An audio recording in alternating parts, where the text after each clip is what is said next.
पौराणिक युग में शांतनु नामक एक सिद्ध साधु थे। इनकी पत्नी भी एक सिद्ध धर्मपरायण नारी थी। कहानी उस समय की है जब शांतनु और उनकी पत्नी बहुत वृद्ध हो चुके थे और उनकी आंखों की रोशनी भी चली गई थी। इन दोनों का एक पुत्र था जिसका नाम था श्रवण कुमार।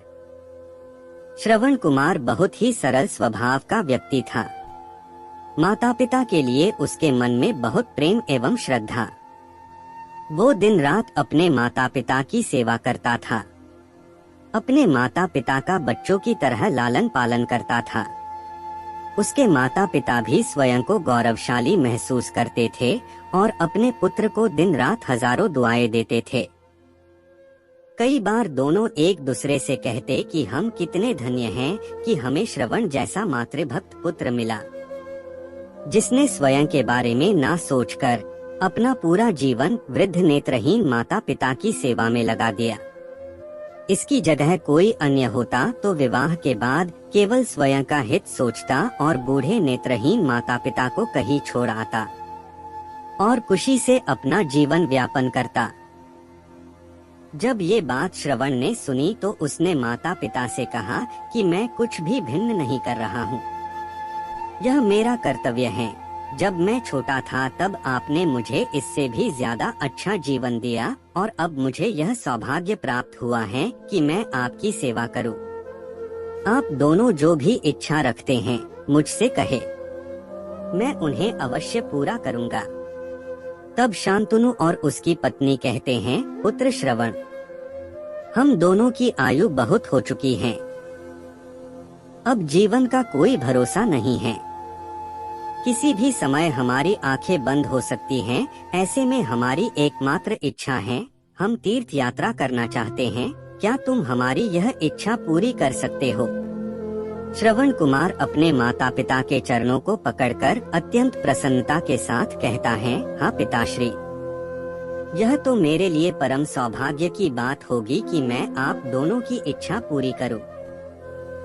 श्रवण अपने माता पिता को तीर्थ करवाने हेतु एक कावड़ तैयार करता है, जिसमें एक तरफ शांतनु एवं दूसरी तरफ उनकी पत्नी बैठती हैं और कावड़ के डंडे को अपने कंधे पर लादकर यात्रा शुरू करता है।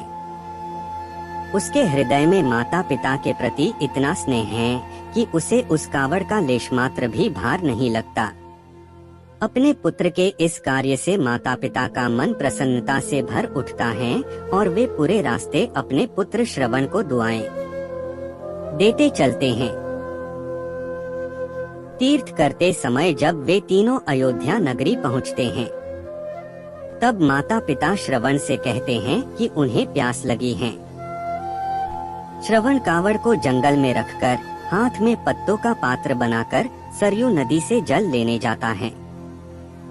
उसी समय उस वन में अयोध्या के राजा दशरथ आखेट पर निकले थे और उस घने वन में वह हिरण को शिकार बनाने के लिए उसका पीछा कर रहे थे। तभी उन्हें घने जंगल में झाड़ियों के पार सरयू नदी से पानी के हलचल की आवाज आती है। उस हलचल को हिरण के पानी पीने की आवाज समझकर महाराज दशरथ शिकार के उद्देश्य से तीर चला देते हैं और उस तीर से श्रवण कुमार के हृदय को आघात पहुंचता है, जिससे उसके मुंह से पीड़ा भरी आवाज निकलती है, जिसे सुन दशरथ स्तब्ध रह जाते हैं और उन्हें अनहोनी का एहसास होता है और वे भागकर सरयू नदी के तट पर पहुंचते हैं, जहां वे अपने तीर को श्रवण के हृदय में लगा देख भयभीत हो जाते हैं और उन्हें अपनी भूल का एहसास होता है। दशरथ श्रवण कुमार के समीप जाकर उससे क्षमा मांगते हैं। तब अंतिम सांस लेता श्रवण कुमार महाराज दशरथ को अपने वृद्ध नेत्रहीन माता पिता के बारे में बताता है और कहता है कि वे प्यासे हैं, उन्हें जाकर पानी पिला दो और उसके बाद उन्हें मेरे बारे में कहना। और इतना कहकर श्रवण कुमार मृत्यु को प्राप्त हो जाता है। भारी हृदय के साथ महाराज दशरथ श्रवण के माता पिता के पास पहुंचते हैं और उन्हें पानी पिलाते हैं। माता पिता आश्चर्य से पूछते हैं, उनका पुत्र कहाँ है? वे भले ही नेत्रहीन हो, पर वे दोनों अपने पुत्र को आहट से ही समझ लेते थे।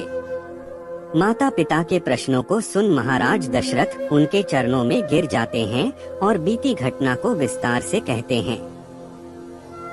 पुत्र की मृत्यु की खबर सुनकर माता पिता रोने लगते हैं और दशरथ से उन्हें अपने पुत्र के पास ले जाने को कहते हैं। महाराज दशरथ कावड़ उठाकर दोनों माता पिता को श्रवण के शरीर के पास ले जाते हैं। माता पिता बहुत जोर जोर से विलाप करने लगते हैं। उनके विलाप को देख महाराज दशरथ को अत्यंत ग्लानि का आभास होता है और वे अपनी करनी की क्षमा याचना करते हैं। लेकिन दुखी पिता शांतनु महाराज दशरथ को श्राप देते हैं कि जिस तरह मैं शांतनु पुत्र वियोग में मरूंगा, उसी प्रकार तुम भी पुत्र वियोग में मरोगे। इतना कहकर दोनों माता पिता अपने शरीर को त्याग मृत्यु को प्राप्त हो जाते हैं। महाराज दशरथ श्राप मिलने से अत्यंत व्याकुल हो जाते हैं और कई वर्षों बाद जब उनके पुत्र राम का राज्य अभिषेक होता है, तब माता कैकेयी के वचन के कारण राम, सीता और लक्ष्मण को 14 वर्षों का वनवास स्वीकार करना पड़ता है और इस तरह महाराज दशरथ की मृत्यु भी पुत्र वियोग में होती है। अपने अंतिम दिनों में उन्हें शांतनु के कहे शब्द याद आते हैं और वे राम के वियोग में अपना शरीर त्याग देते हैं। हमें यह कहानी यही शिक्षा देती है कि बिना लक्ष्य को देखे उसे भेदना कई बार आपको गलती का पात्र बना देता है और आप ना चाहते हुए भी दूसरों के दुख का कारण बन जाते हैं।